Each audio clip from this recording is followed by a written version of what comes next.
Hello everyone, আসসালামু আলাইকুম। Moms কিচেনের আজকের এপিসোডে সবাইকে ওয়েলকাম জানাচ্ছি আমার আরও একটি রেসিপি দেখার জন্য। আজকে আমি আপনাদেরকে তৈরি করে দেখাবো দই বড়া। রমজান মাসে বিভিন্ন রেস্টুরেন্টে এই দই বড়া অনেক চড়া দামে বিক্রি হয়ে থাকে, আর এটা যদি আমরা বাসায় তৈরি করে নিই তাহলে কিন্তু অল্প খরচেই তৈরি করে নিতে পারি। এখানে আমি 1 কাপ মাসকলাইর ডাল নিয়েছি, আর ডালটাকে আমি ভালো করে 2-3 বার ধুয়ে নিয়ে তারপর পর্যাপ্ত পরিমাণ পানি দিয়ে সারা রাতের জন্য ভিজিয়ে রেখেছিলাম। আর ডালগুলোকে আমি ঝরিয়ে নিয়েছি। এখন একটি ব্লেন্ডারের জাগে ডালগুলোকে নিয়ে সামান্য পানি দিয়ে খুব মিহি করে এটাকে পেস্ট করে নিতে হবে। এখন ডালগুলোকে ভালো করে ফেটে নিতে হবে। আর আপনাদের কাছে যদি ইলেকট্রিক বিটার থাকে তাহলে ইলেকট্রিক বিটার দিয়েও বিট করে নিতে পারবেন, কারণ এই ডালটাকে ফেটে নেওয়াটা খুবই ইম্পর্টেন্ট। দই বড়া বানানো খুব সহজ, কিন্তু ডালটাকে ফেটে নেওয়া খুবই কষ্টের। আর এটা ফেটে নিতে আমার 12 মিনিটের মতো সময় লেগেছে। এখন আমি বড়াগুলা ভেজে নিচ্ছি।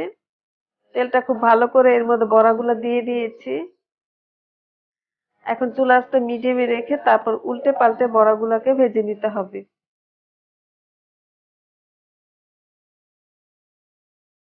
যখন ব্রাউন কালার হয়ে যাবে তখন বড়াগুলা ছেঁকে তুলে নিতে হবে। এখন একটি বাটিতে আমি পানি নিয়েছি, এর মধ্যে দিয়ে দিয়েছি 1.5 টেবিল চামচ লবণ, দিয়েছি সামান্য লাল মরিচের গুঁড়া, দিয়েছি সামান্য চাট মশলা। এখন এটা ভালো করে মিক্স করে নিচ্ছি। আর এখন এর মধ্যে বড়াগুলোকে ভিজিয়ে রেখে দিব 30 মিনিটের জন্য। আর এরই মাঝে আমি তেঁতুলের চাটনিটা তৈরি করে নিব। এখানে আমি 1/2 কাপ তেঁতুল নিয়েছি, এর মধ্যে পানি দিয়ে ভালো করে চটকে নিতে হবে।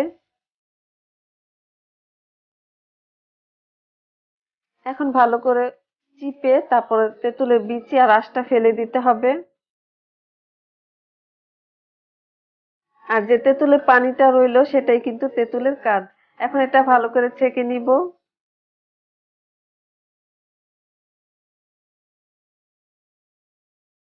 ছেঁকে নেওয়ার পর এর মধ্যে যে আঁশ আর খোসা ছিল সেটা ফেলে দিতে হবে। এখন একটি প্যানে আমি তেঁতুলের কাঠটা ঢেলে দিয়ে এর মধ্যে দিয়ে দিয়েছি আখের গুড়, আপনারা চাইলে চিনি দিয়ে নিতে পারেন, দিয়েছি লবণ, দিয়েছি চাট মশলা 1/2 চা চামচ, দিয়েছি 1/2 চা চামচ লাল মরিচের গুঁড়া, আর এখন দিয়ে দিব 1/2 চা চামচ ধনিয়া গুঁড়া।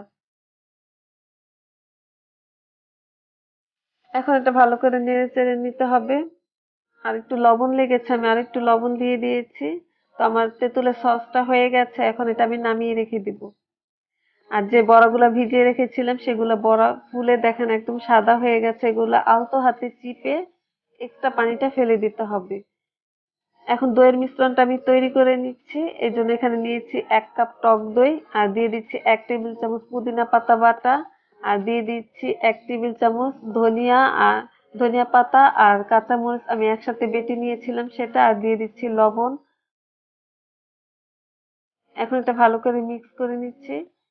এখন এর মধ্যে দিয়ে দিচ্ছি ধনিয়া গুঁড়া, টালা জিরার গুঁড়া, আর দিয়ে দিচ্ছি 1/2 চা চামচ চাট মশলা। আর এখানে আমি সবকিছু 1/2 চা চামচ করেই দিয়েছি। 1/2 চা চামচ লাল মরিচের গুঁড়া, আর দিয়ে দিচ্ছি 2 টেবিল চামচ চিনি।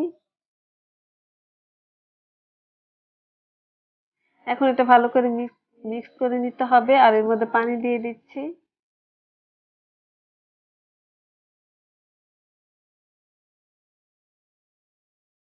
দিয়ে দিচ্ছি 1/2 চা চামচ বিট লবণ। আর এর কনসিস্টেন্সি হবে খুব বেশি ঘন না, খুব বেশি পাতলাও না।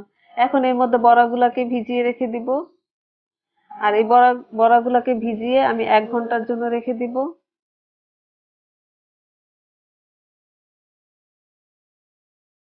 আর 1 ঘন্টা পর একটি সার্ভিং প্লেটে আমি তুলে নিয়েছি। আর এর মধ্যে তেঁতুলের চাটনিটা যে আমি তৈরি করেছিলাম সেটা দিয়ে দিয়েছি, আর দিয়ে দিয়েছি সামান্য লাল মরিচের গুঁড়া। আর তেঁতুলের চাটনিটা অবশ্যই দিতে হবে। তেঁতুলের চাটনি দিয়ে যদি আপনি এই দই বড়াটা না খান তাহলে কিন্তু আপনি এই প্রপার টেস্টটা পাবেন না। তো আশা করছি আমার আজকের রেসিপি আপনাদের ভালো লেগেছে। যদি ভালো লেগে থাকে ফ্যামিলি এন্ড ফ্রেন্ডস এর সাথে শেয়ার করবেন। আমার চ্যানেলটি যদি এখনো সাবস্ক্রাইব না করে থাকেন তাহলে আমার চ্যানেলটি সাবস্ক্রাইব করে আমার পাশেই থাকবেন। আর এই দই বড়াটা আপনারা কিন্তু ইফতার টেবিলেও রাখতে পারেন। তাহলে আজকের মতো বিদায় নিচ্ছি। সবাই অনেক বেশি ভালো থাকবেন। আল্লাহ হাফিজ।